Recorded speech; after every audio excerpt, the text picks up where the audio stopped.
Materi 6. Pembaruan Islam. Periodisasi sejarah kebudayaan Islam dibagi menjadi 3 garis besar, yaitu 1. Periode abad klasik 650 sampai 1250 Masehi.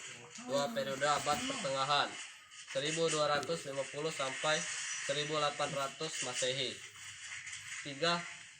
Periode abad modern 1800 Masehi sampai sekarang.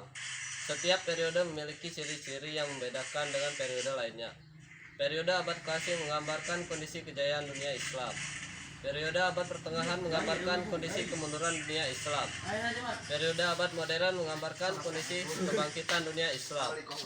Dunia Islam membentang dari Maroko sampai Indonesia, dengan mengecualikan beberapa wilayah yang penduduknya mayoritas non-muslim. Islam mencapai kemajuan di abad klasik disebabkan oleh 1. Umat Islam melaksanakan ajaran Al-Quran yang memerintahkan supaya manusia banyak menggunakan akal. 2.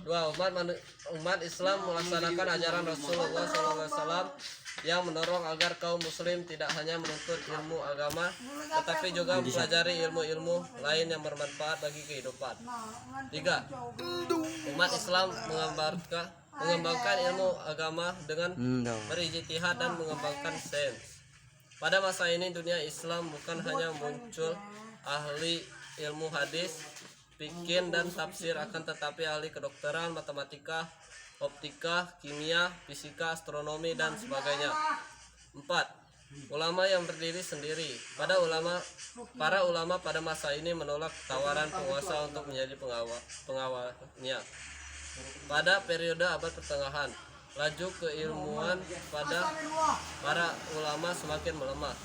Ciri-ciri periode ini adalah: 1. Ulama kurang berani lagi melakukan ijtihad. 2. Para ulama menganggap bahwa penggunaan akal sebagai mana diajarkan Al-Quran sudah bukan zamannya.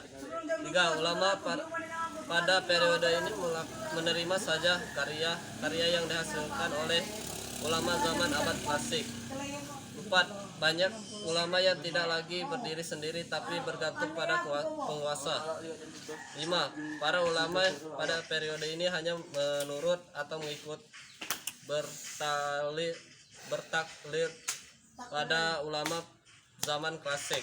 6. Ulama hanya sibuk pada ilmu agama saja, sehingga ilmu umum tidak berkembang dan justru cenderung lenyap. 7. Ilmu yang datang dari dunia barat ke dunia Islam tidak dikenal lagi sebagai warisan umat Islam di zaman sebelumnya. Produktivitas keilmuan di abad pertengahan menurun jauh dibanding dengan produktivitas keilmuan di badan klasik. Umat Islam mengalami kemunduran di berbagai bidang, sedangkan orang-orang Eropa menikmati kemajuan yang pesat di bidang sains, ekonomi, politik, militer, dan lainnya. Pada periode abad modern, abad ke-19, mulailah muncul kesadaran umat Islam.